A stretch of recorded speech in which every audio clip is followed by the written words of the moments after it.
기독교 여성 목회자 총연합회 사무총장으로 거센 파도를 이기는 모래알 연합의 대표로 섬기고 있는 박원순 목사입니다. 함께 하신 분들을 소개하겠습니다. 한기여목연 총무이신 김의숙님, 한기여목연 특별위원장이신 김영민님, 홍보위원장이신 이기호님, 목회연구위원장이신 폴리킴님, 사회봉사위원장이신, 이번에 오늘 못 오셨고요. 거센 파도를 이기는 모래알 연합의 총무이신 박종란님, 건보위원회 특별위원장이신 임영자님, 홍보위원장이신 이상옥님. 네, 이상과 같이 소개해드리며 모두 발언을 하도록 하겠습니다. 유시민 작가님, 묻고 싶습니다. 공부를 하고 싶으나 여자라는 이유로 또는 가난하다는 이유로 남자 동생들과 오라비들을 위해 공장에서 또는 남의 집에서 일하며 청소년기와 청년기를 보낸 이들의 고통을 아십니까? 원천교회를 담임하고 있으며 한국 기독교 여성 목회자 총연합회 사무총장으로 거센 파도를 이기는 모래알 연합의 대표로 섬기고 있는 박원순 목사입니다. 함께 하신 분들을 소개하겠습니다. 한기여목연 총무이신 김의숙님, 한기여목연 특별위원장이신 김영민님, 홍보위원장이신 이기호님, 목회연구위원장이신 폴리킴님, 사회봉사위원장이신, 이번에 오늘 못 오셨고요. 거센 파도를 이기는 모래알 연합의 총무이신 박종란님, 건보위원회 특별위원장이신 임영자님, 홍보위원장이신 이상옥님. 네, 이상과 같이 소개해드리며 모두 발언을 하도록 하겠습니다. 묻고 싶습니다. 공부를 하고 싶으나 여자라는 이유로 또는 가난하다는 이유로 남자 동생들과 오라비들을 위해 공장에서 또는 남의 집에서 일하며 청소년기와 청년기를 보낸 이들의 고통을 아십니까? 저는 유시민 작가님과 동년배이더군요. 저도 59년생이에요. 그런데 제가 중학교 졸업한 후에 여자라는 이유로 아버지께서 학교를 보내주지 않으셨습니다. 1년 동안 울었지요.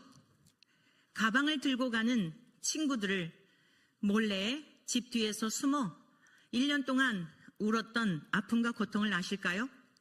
여자라는 이유 때문에요. 저는 그때부터 왜라는 물음을 갖게 되었습니다. 모든 문제의 근원에 대하여 왜라는 물음을 갖게 되었어요. 여자가 공부하면 왜 안 되는 것이지? 저는 현직 목사입니다.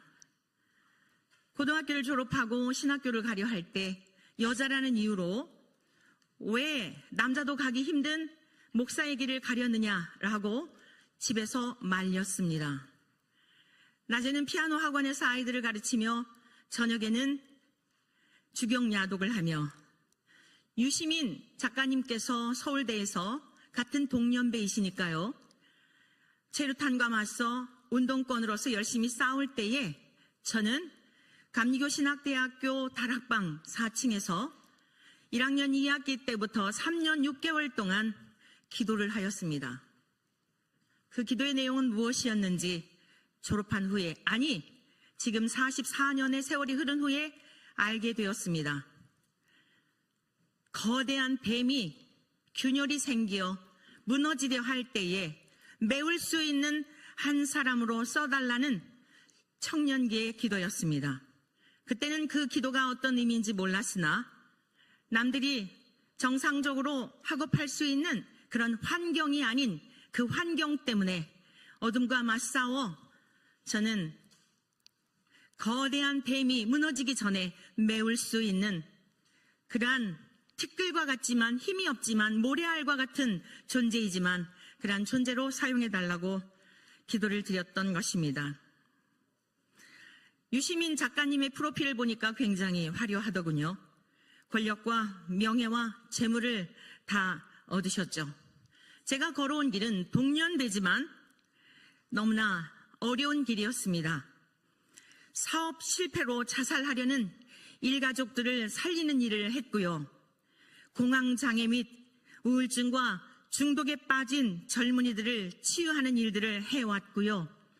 가정이 해체되어 이혼 직전에 있는 그러한 부부를 화목해하며 가정을 세우는 일에 작은 힘이 남아 미력 하나마 보이지 않는 곳에서 은밀한 곳에서 이러한 일들을 해왔습니다. 지금까지 우리 어린이들을 위해 청소년들을 위해 청년들을 위해 아무 희망이 없는 노년에 계신 어르신들을 위해 삶의 이유와 목적이 어디에 있는지에 대하여 여전히 교육하고 있습니다.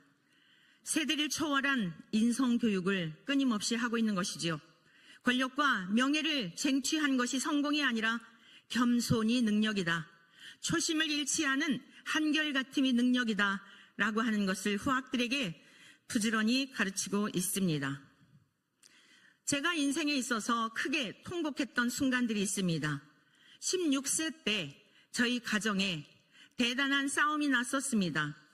저희 오라버니가 세 분인데 셋째 오빠가 장애를 입은 올케와 결혼을 하겠다고 부모님을 설득하여 잘 걷지 못하는 셋째 올케와 결혼을 하게 되었습니다. 자식을 이기는 부모가 없다지 않습니까? 결국에는 허락을 하였지만 결혼식장에 다리를 절며 들어가는 며느리를 보는 어머니의 마음이 매우 어려우셨던 모양입니다. 필요연이 있어 제가 살던 충청도의 시골 마을 저희 집에 모든 하객들이 왔는데 신랑과 저희 어머니와 크게 싸움이 난 것입니다. 얼마나 부끄러웠을까요? 16세인 청소년의 제 마음속에 통곡이 나왔습니다. 그래서 제가 이렇게 말했습니다. 우리 다 함께 기도하자. 어머니는 저에게 미쳤다고 하였습니다. 이 상황이 무슨 기도냐?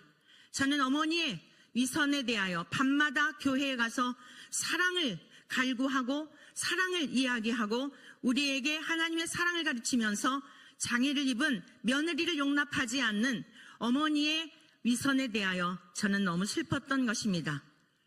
통곡을 하며 우는 사이에 싸움은 종식이 되었습니다. 그때부터 저는 사랑과 공의에 관심을 갖게 되었습니다.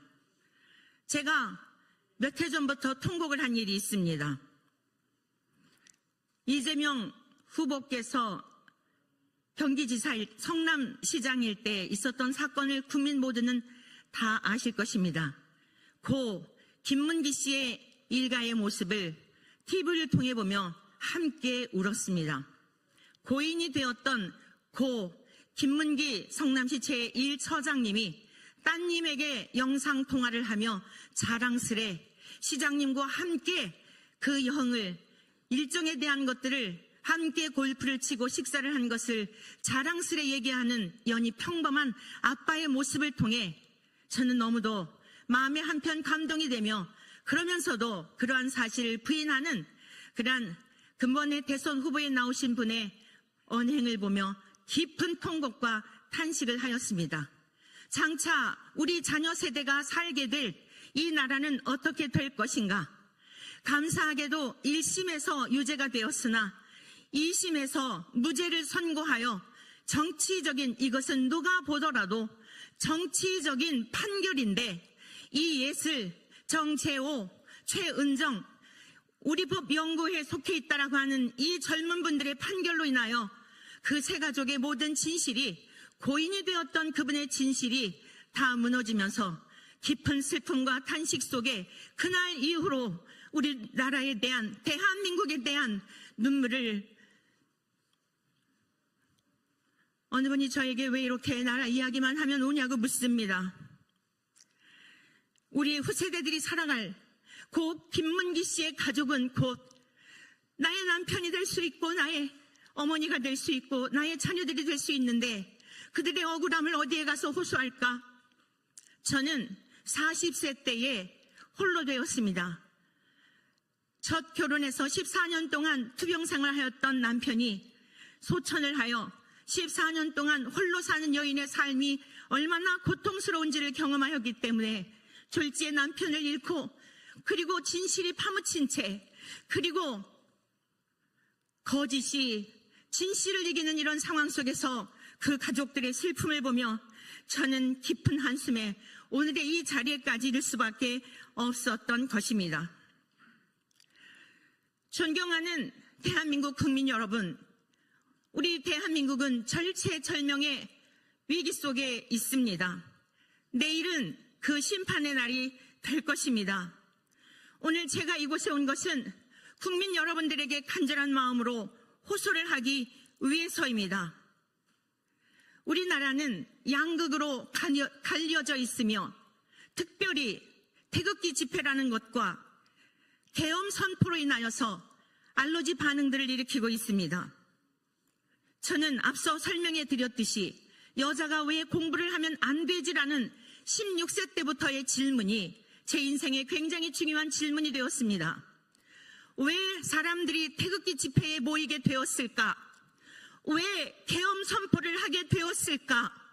국민 여러분, 왜 계엄 선포를 하게 되었으며 태극기 집회에 모이게 되었는지 생각해 본 적 있으신지요? 저는 전광훈 목사에 대해서 매우 질타한 적이 있습니다. 영상으로 매우 심각하게 목사로서 그리하면 되겠느냐, 장위동에 있는 그 시민들의 억울함에 대하여, 안타까움에 대하여 아주 혹독하게 질타를 하여 저는 그쪽에 있는 분들한테 아주 공개적으로 모욕을 당한 사람입니다. 말씀드리지만 저는 태극기 집회와 상관이 없으나 세월이 지나면서 저분들이 왜 저렇게 기독교인들만이 아닌데 각계각처의 젊은이들이, 노인분들이 왜 이렇게 몰려드는 것일까? 종교를 초월하여 왜 저렇게 스님도 신부님도 모여드는 것일까? 사랑하고 존경하는 국민 여러분, 한 번쯤 귀를 기울여 보셨는지요?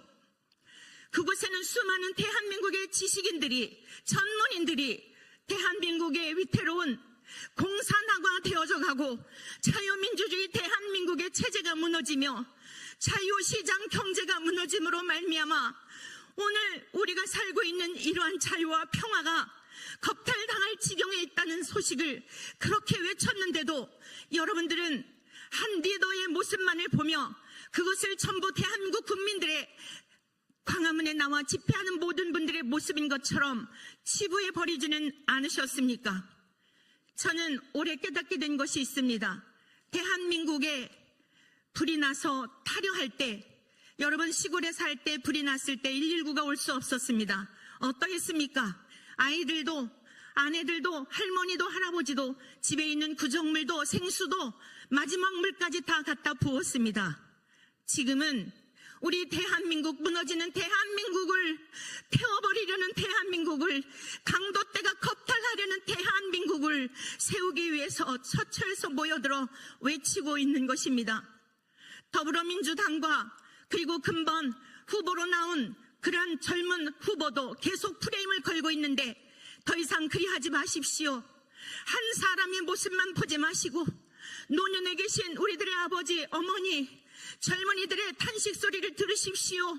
왜 그곳에 나와서 추운 겨울을 견디며 더위를 견디며 무엇이라 말하는지, 대한민국에 내놓으라 하는 지성들이 나와서 무엇이라 외쳤는지 그 음성에 귀를 기울여 보십시오.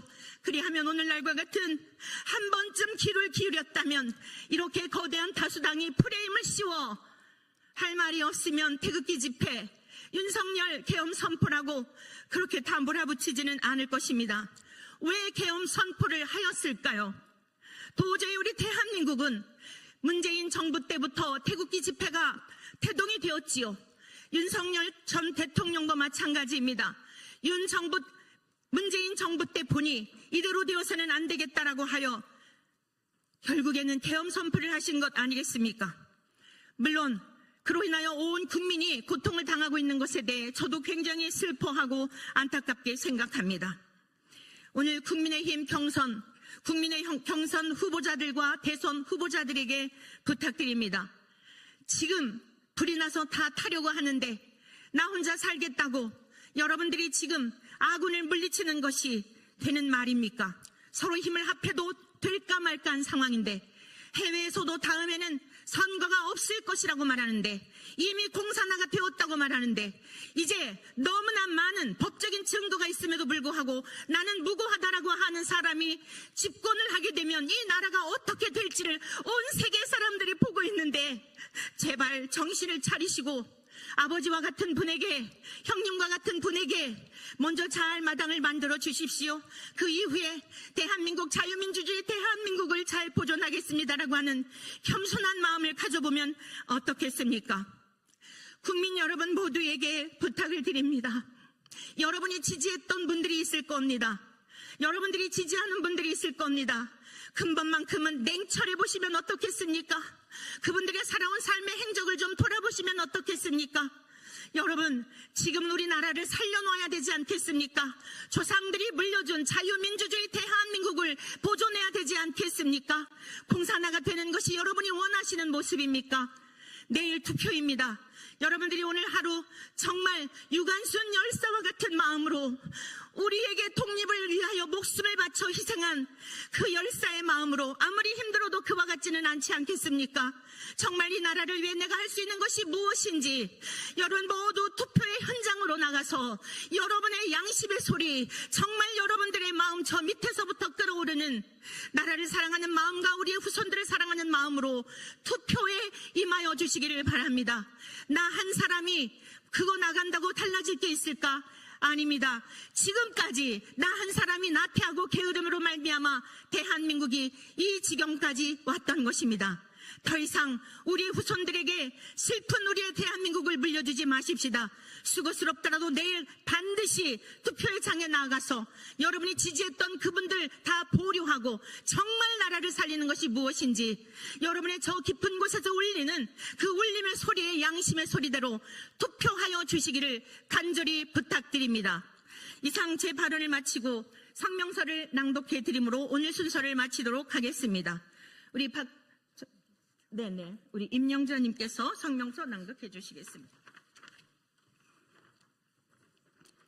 유시민 작가의 망언을 규탄하는 성명서. 대한민국의 역사 앞에 오늘의 진실은 반드시 기록되고 후대에 기억될 것입니다. 윤석열 정부가 출범한 이후 제1야당 더불어민주당은 192석의 절대 다수 의석을 무기로 정권 흔들기를 시도해 왔습니다.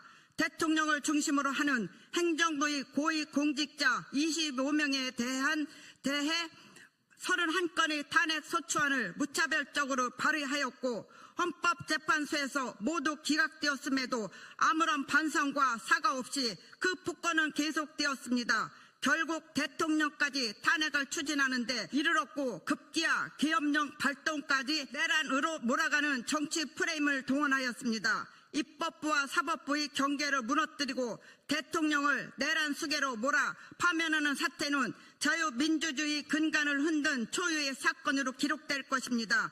이 모든 상황의 정점에서 더불어민주당 대표는 과거 허위사실 공표죄로 유죄 판결을 받은 전과 사범임에도 불구하고 대선 후보로 나섰습니다.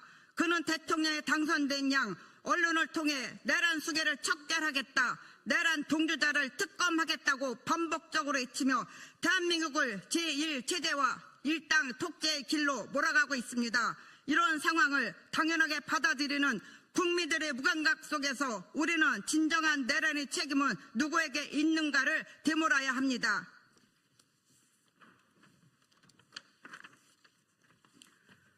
더욱 심각한 것은 선거제도의 신뢰가 무너지고 있다는 것입니다. 반복되는 사전투표 조작 의혹에 대해 국민이 문제를 제기하면 오히려 처벌 대상으로 삼는다는 발상은 민주주의 국가에서 있을 수 없는 일입니다. 왜 제1야당은 선관위를 비호하고 투명한 선거를 요구하는 국민을 적대시합니까? 공정성과 진실이 배제된 선거에 정당성은 없습니다. 그런 가운데 유시민 작가의 발언은 또 다른 충격을 안겨주었습니다. 그는 대통령 후보의 배우자가 고졸 출신이며 공장 노동자 출신이기에 대통령이 되어서는 안 된다는 식의 발언을 서슴없이 내뱉었습니다. 이는 직업과 학력에 대한 편견이자 국민의 선택을 무시하는 엘리트주의적 폭언입니다. 그러나 유시민 작가가 간과한 사실이 있습니다. 한 가정의 남편과 아내는 서로를 세우는 동역자이며 진정한 리더십은 권력이나 학벌이 아닌 정직, 헌신, 사랑, 책임감에서 나오는 것입니다. 설라년 여사의 겸손하고 성실한 삶, 그리고 자녀의 사회복지사 선택은 강요가 아닌 본이 되는 가정에서 비롯된 감동의 열매입니다. 오히려 그러한 가족이야말로 한국 사회의 진정한 희망입니다. 지금 대한민국은 기로에 서 있습니다. 진실과 정의 그리고 상식이 무너지는 현실 앞에서 국민은 더 이상 침묵해서는 안 됩니다. 우리의 촉구 하나, 유시민 작가는 학력과 직업을 근거로 한 국민 모독성 발언에 대해 진심으로 사과하라. 하나, 정치권은 입법권을 인용한 권력남용과 정치보복을 즉각 중단하라. 하나, 공정한 선거를 위해 선관위는 투명한 관리와 책임 있는 운영을 보장하라. 하나, 국민은 오는 6월 3일 투표로서 자유민주주의의 상식을 지켜야 한다. 진실은 침묵하지 않습니다. 국민의 선택은 역사를 바꿀 수 있습니다. 이제 우리가 자유를 지키고 신앙과 양심, 상식을 수호할 때입니다. 2025년 6월 2일 한국기독교 여성 목회자 총연합회 외 500여 단체 일동. 유시민 작가님, 삼는다는 발상은 민주주의 국가에서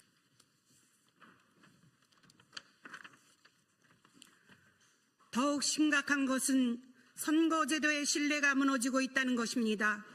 반복되는 사전투표 조작 의혹에 대해 국민이 문제를 제기하면 오히려 처벌 대상으로 삼는다는 발상은 민주주의 국가에서 있을 수 없는 일입니다. 왜 제1야당은 선관위를 비호하고 투명한 선거를 요구하는 국민을 적대시합니까? 공정성과 진실이 배제된 선거에 정당성은 없습니다. 그런 가운데 유시민 작가의 발언은 또 다른 충격을 안겨주었습니다. 그는 대통령 후보의 배우자가 고졸 출신이며 공장 노동자 출신이기에 대통령이 되어서는 안 된다는 식의 발언을 서슴없이 내뱉었습니다. 이는 직업과 학력에 대한 편견이자 국민의 선택을 무시하는 엘리트주의적 폭언입니다.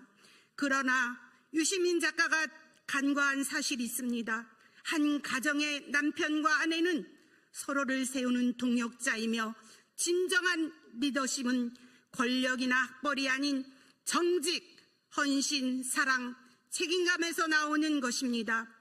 설라년 여사의 겸손하고 성실한 삶, 그리고 자녀의 사회복지사 선택은 강요가 아닌 본이 되는 가정에서 비롯된 감동의 열매입니다. 오히려 그러한 가족이야말로 한국 사회의 진정한 희망입니다. 지금 대한민국은 기로에 서 있습니다. 진실과 정의 그리고 상식이 무너지는 현실 앞에서 국민은 더 이상 침묵해서는 안 됩니다. 우리의 촉구 하나, 유시민 작가는 학력과 직업을 근거로 한 국민 모독성 발언에 대해 진심으로 사과하라. 하나, 정치권은 입법권을 인용한 권력남용과 정치보복을 즉각 중단하라.